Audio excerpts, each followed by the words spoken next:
Hey there, beautiful people. It's your girl, Kristen here. I'm a licensed esthetician, an educator, mentor, a YouTuber, and a mom. You guys already know what to do. Go ahead and hit that subscribe button if you aren't already a subscriber. If you're new here, make sure you introduce yourself down below. I've just been sharing with you my real and raw journey as an esthetician. Going on 5 years with my license, I worked at a high-end spa, then became a solo esthetician. Now I'm a small business owner. I have employees working for me, and I've just been sharing with you every step of that journey. And I know we've been at this for a couple years now, but I honestly, in my gut, truly feel like we are just getting started, and I want you guys to be a part of that, and I want to truly see you guys be successful and have thriving careers as estheticians or cosmetologists, whatever it is, whatever path it is that you want to do. I hope to be able to provide some sort of resource for you. We are going to be diving into a topic that has been highly requested over the past couple months. I've been reading my comments with my marketing coordinator to really try to figure out what topics you guys want to hear about, and this topic came up a couple times. Now I want to make sure that you guys know that this video is not to target anyone, it's not to call out a specific person, it's just to generally help to educate you as a solo esthetician, maybe if you're an aspiring solo esthetician, what you may experience down the line and how to handle that professionally. So this truly is for educational purposes. We're going to be talking about how to handle difficult clients and awkward situations as a solo esthetician. Now, we're going to define what difficult means. It's just what comes with the job, honestly. Like, you're dealing with people, we're in the service industry, and it's just what happens. We're going to be dropping some tea in this video. Make sure you grab that pen and paper, because I definitely want you guys to learn and grow from maybe some scenarios that I've found myself in and how I've been able to address it moving forward. We'll talk about all that, okay? So keep on watching.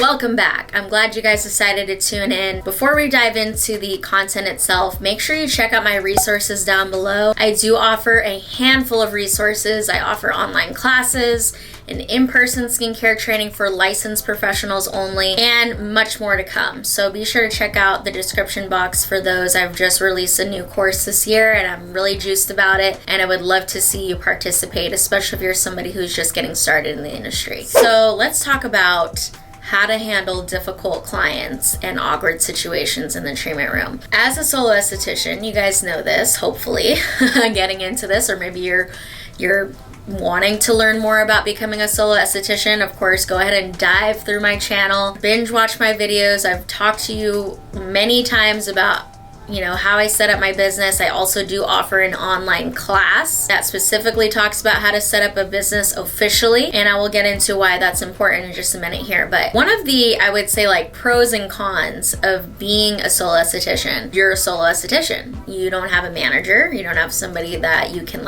pass people to. You are the boss. You wear all the hats in your business. To some of you, that might not be intimidating, but to some of you, it is very intimidating. And I will say, I'm definitely somebody who does not like conflict. I don't ever really like making anybody feel any sort of negative way. But I hate to burst your bubble, there will be scenarios that you will upset people, because policies are policies. And I will share with you, keep watching throughout the whole video so that you can hear kind of what my policies are and how I handle things. There's a reason why certain things are in place, and I just want to make it really clear that you set the standard, because you're the boss, because you're the manager. You set the standard, and the moment you get lax with it, people will try to take advantage. Let's just be real here. People love free things, and if they see somebody who's young and inexperienced and not really sure what they're doing, they're gonna probably try to take a little bit of advantage. Now, not everybody, I'm not saying everybody,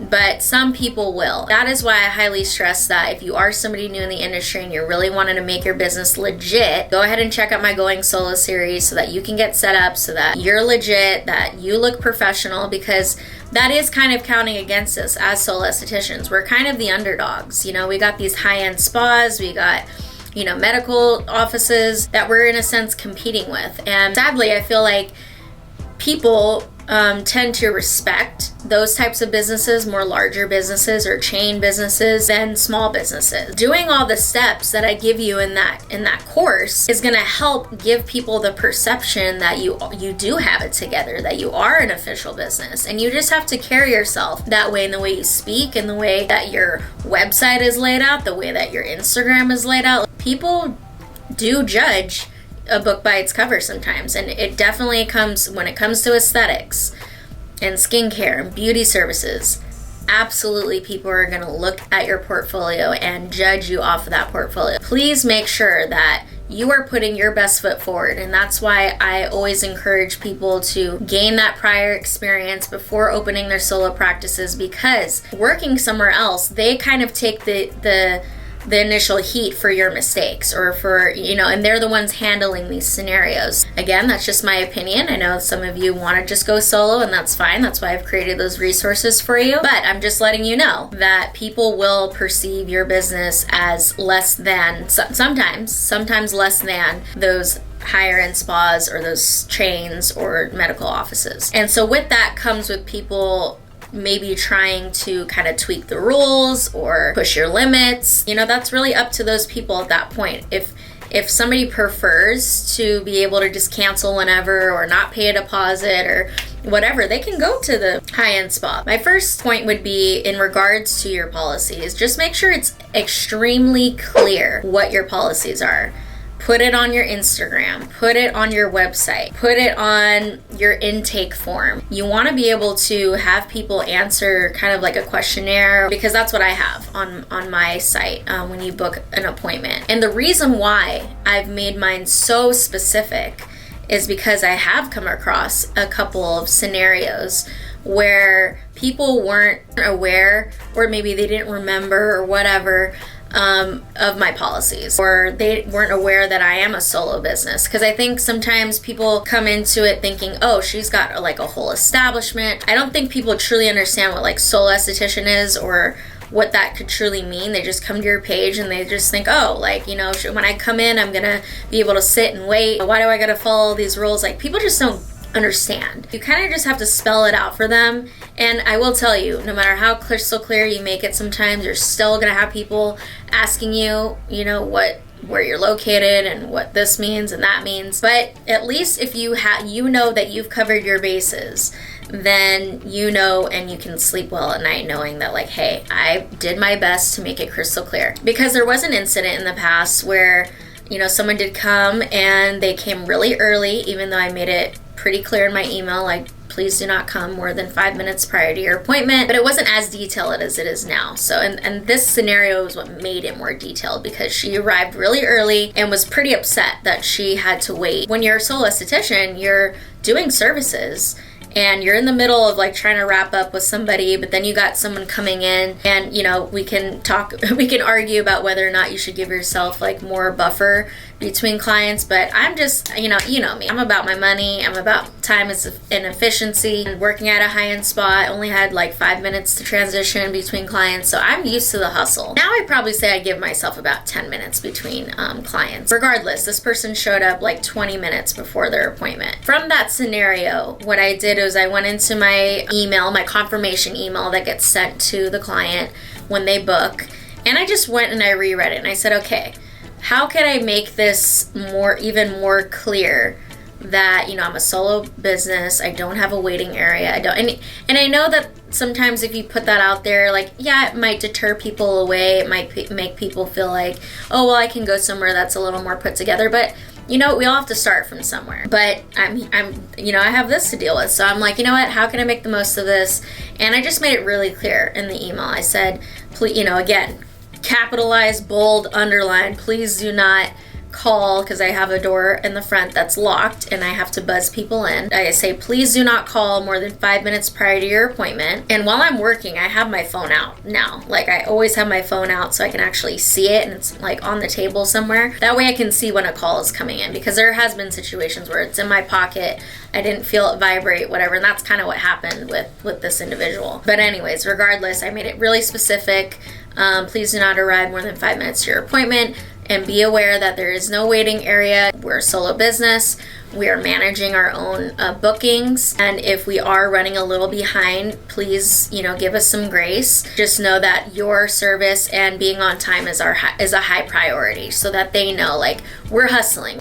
Me and Kristen are like boom, boom, boom, boom. So, and I also made it very clear, like, how to find my location and things like that. Hopefully, maybe if you can dive into your confirmation email, make that more specific for people. And then also with the intake forms. So I do put like bullet points that they have to check off where it says, I understand, more bullet points specifically laying out what the policies are, so that when people book, they're fully aware. They don't have to necessarily go and like dive into your website or even your Instagram highlights, even though it's very laid out and simple to do it that way. But if they're booking their appointment with you and they can see bullet point by bullet point what the expectations are, then I would say it should cover your butt more in that scenario where they do say, well, I didn't know that was the case. So another scenario I want to bring up is sometimes people will come late, basically blame it on the weather or the traffic or whatever. If it's something that was like an emergency or whatever, I do try to be a little lenient. So I always give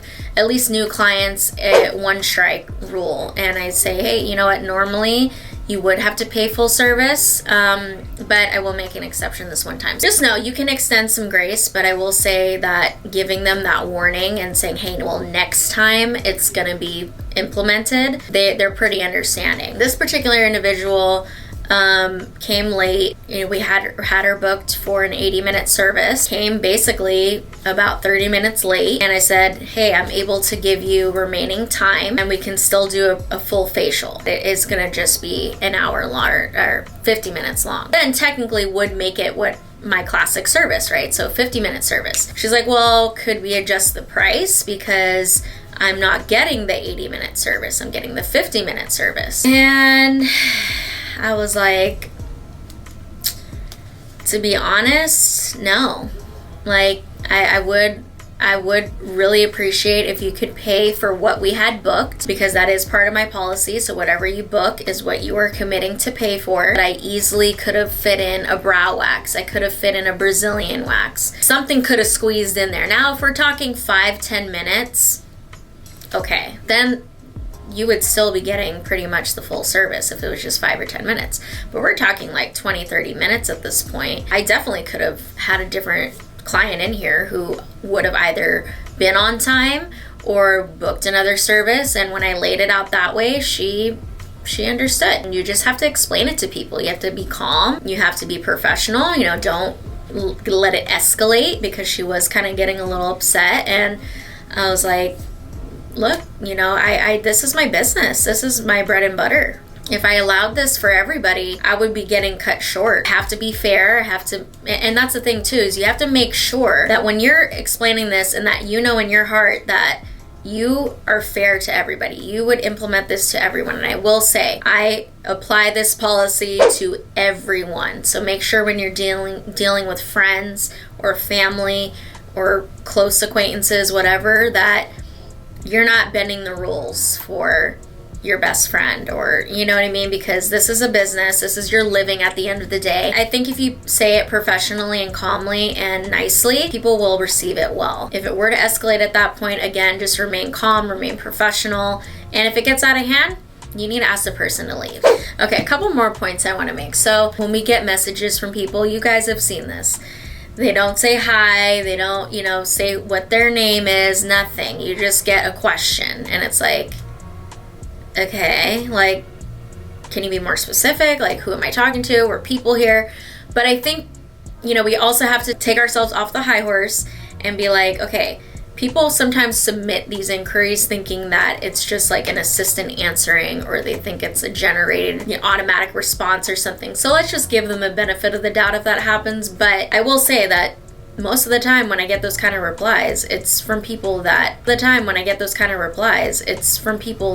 aren't the nicest or the most consistent clients. Let's just say that. So online, I saw this person say, well, I'm not friends with you. So like, why do I need to say hello? Like, aren't you just supposed to be my service provider and just give me a service? And I'm like, well, yeah, but why is it difficult to just be polite? That's just ingrained in me, and I realize like people maybe just weren't raised that way. And so again, don't like personalize anything, but I do feel like in our industry it is very important to create those like personal relationships with people and to be friendly. I just feel like the type of client that I want is someone who is just naturally going to say hello and introduce themselves. I always say to my students, you need to be able to service any client, any age, any background. We're in the business of making people feel good, of making people feel beautiful. Just know that you're gonna get a lot of different personalities and backgrounds and all of that. But I would just hope that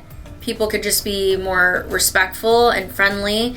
And those are the type of clients that I want to attract into my business. You know, respectfully, like, go book somewhere else. That's just honestly the mindset that I've had. And I think I've done a pretty good job at keeping and nurturing those clients that do treat me like a person, are enjoyable to talk to. I said earlier that I was going to kind of help define like difficult versus like what I call high maintenance clients. Now, difficult, I would say, is someone who's refusing to abide by policies, who's always a no-show, or, you know, and that's obviously not tolerated. Like, I would say give a person a 1 or 2 strikes and then it's bye-bye. Like, you don't want people to waste your time.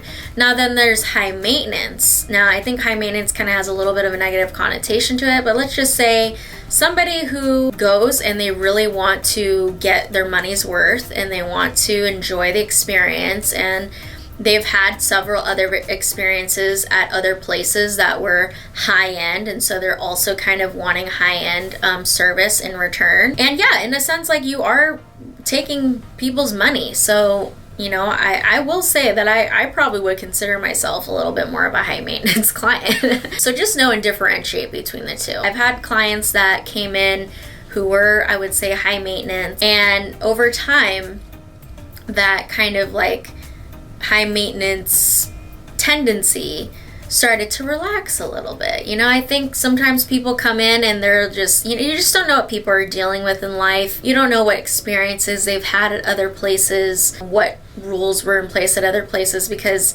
sometimes I feel like with those other establishments, they have a lot more lax rules and the client is always right and all of that. I just know from my experience working at a spa that I didn't want my practice to be, I didn't want my employees to feel like they don't have a voice, like they don't matter. And so that's why I have the things in place that I do, because I do feel like people should respect our time. I will say that you just don't know what people are used to, or their walks of life, or what's going on at home. So just always revert to kindness, to understanding, to love. Like I said, I've had clients before that kind of came in like hot and heavy and expected a lot and wanted things adjusted and this and that, and I was like, all right, I got you.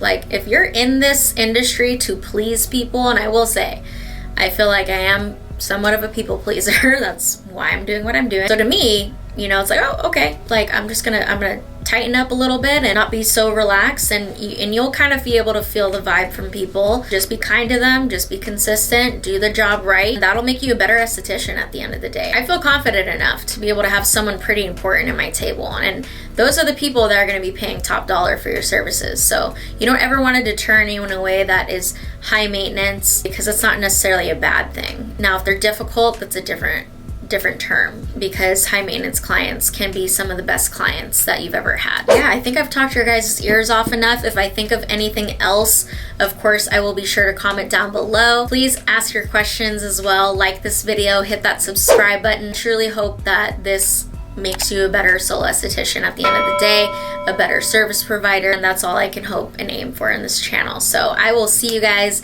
back here next week on Monday for a new one, and until then, I love you, stay safe, and I'll see you then.